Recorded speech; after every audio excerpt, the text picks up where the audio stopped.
We're here in Novato and just wanted to check in on a project we installed a couple years ago here off of Center Road. And so this was a new installation for a front yard on a project where we did the backyard about 15 years previous.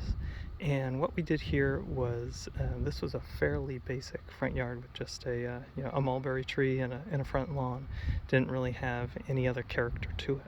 And so what we did was we came in and installed some new retaining walls to kind of terrace and give this a little bit more personality, and then put in a new front entryway. So the walls use modular stone veneer by Stone Universe, capped with an antique brown wall cap, and that ties in to our Stone Universe antique brown